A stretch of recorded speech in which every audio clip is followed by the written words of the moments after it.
Hi folks, another update on the Dwarves today with some vehicles of yesteryear. A Gyrocopter, the original 6th edition sculpt for this one, and one of two Bugman's carts I picked up when the Dwarf Arcane Tome released for the old world. I still haven't played too many games of that, but truth be told, I'm quite happy with this collection just being a display army at this point. Like the other videos in the series, I'll run through the history of the sculpts and their release, a few of my thoughts on the miniatures as well as the process of building and painting them, and of course a couple of shots of the models.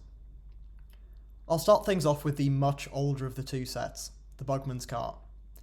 It was sculpted by Trish Carden, or back then Trish Morrison, someone whose influence on the entire aesthetic of creatures and monsters in Warhammer really cannot be overstated. From lizard men, to tree men, to giants, to dragons, to greater demons, to even bigger dragons, it's Trish's sculpts which have really set the mould, if you'll pardon the pun. If you enjoy her designs, then she's still sculpting today, fleshing out her Harrowhurst range that's available through Footsore Miniatures. Bugaboo the Swamp Toad is a personal favourite.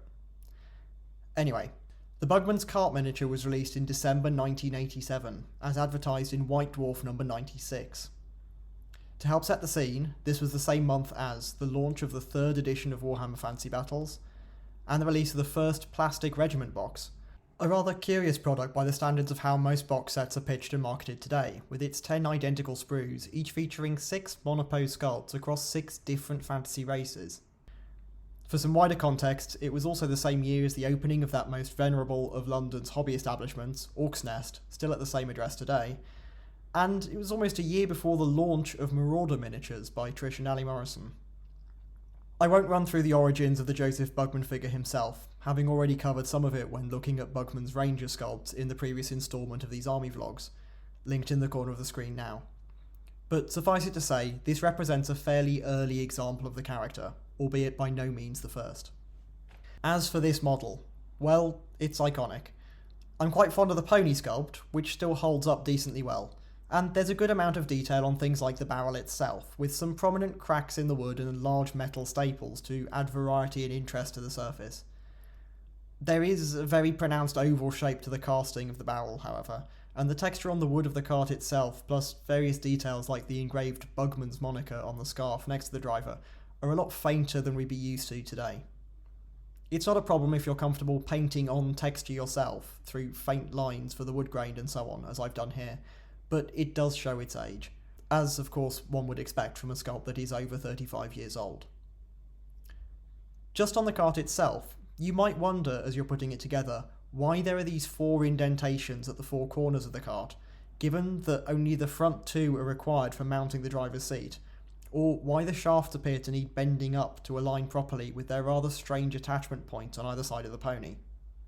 Well, that's because the chassis and wheels were borrowed from another kit entirely, the so-called New Adventurers wagon of June 1987, whose chassis was also used for the Plague cart from October 1987.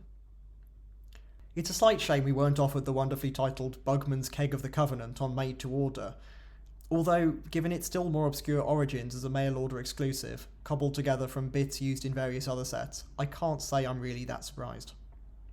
So that's Bugman's cart. Not a lot else to say here. They'll see a good amount of use in the old world, I anticipate, given the movement buff they confer to all units that aren't fleeing or in combat within a 6-inch aura around them. Possibly using more 3D sculpts or kit bashes of the plastic miner's cart, however, than this model. Onto the Gyrocopter. The first version of such a vehicle came out just a few months after Bugman's cart in 1988, with White Dwarf number 100.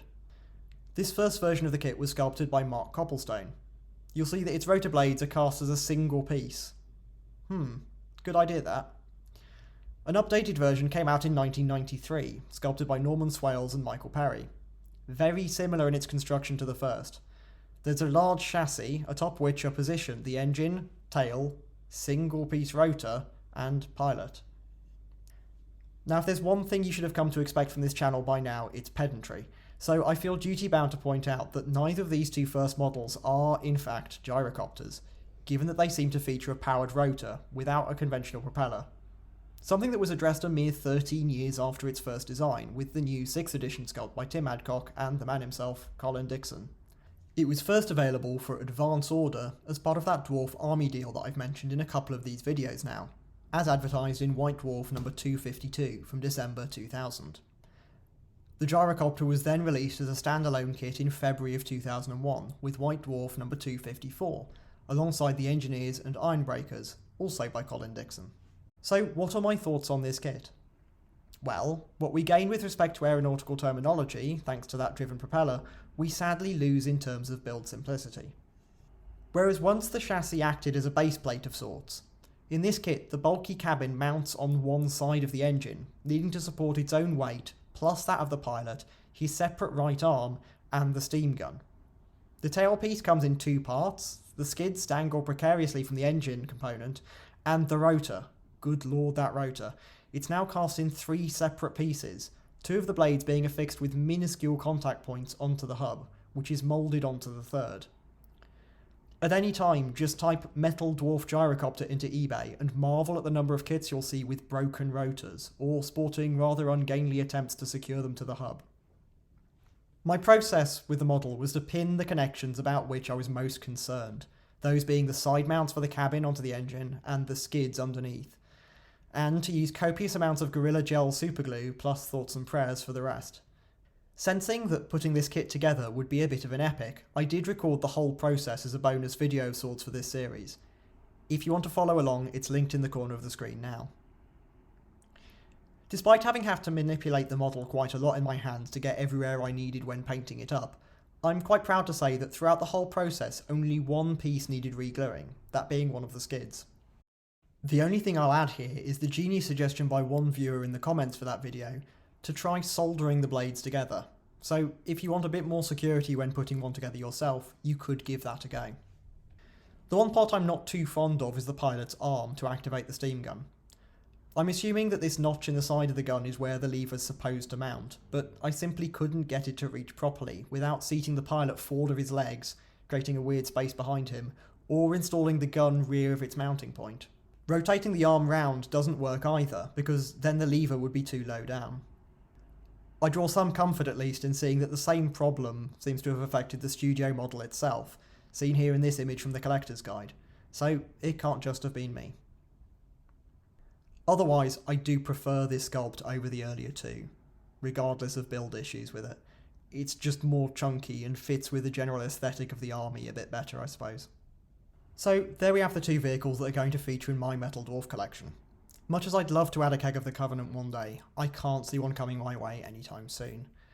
Likewise, although the earlier sculpt of the Anvil of Doom does count as a vehicle I suppose, I'm sticking to the 6th ed release for the most part with this army, so no wheels for me. Since it's now been almost a full year since episode 1 on my Dwarves, uploaded on the 1st of January 2024, I will be recording a quick update for the anniversary of the series to get everything I've painted so far out on the table, so look out for that in the coming days. A huge thank you to everyone who's subscribed to the channel and has been following along with the series so far. I was delighted to see we recently passed the big 1,000 subscriber milestone, which I was pretty chuffed to reach during year 1. Anyway, given the timing of this upload, all that's left to say is I hope you all have a wonderful Christmas, and until next time.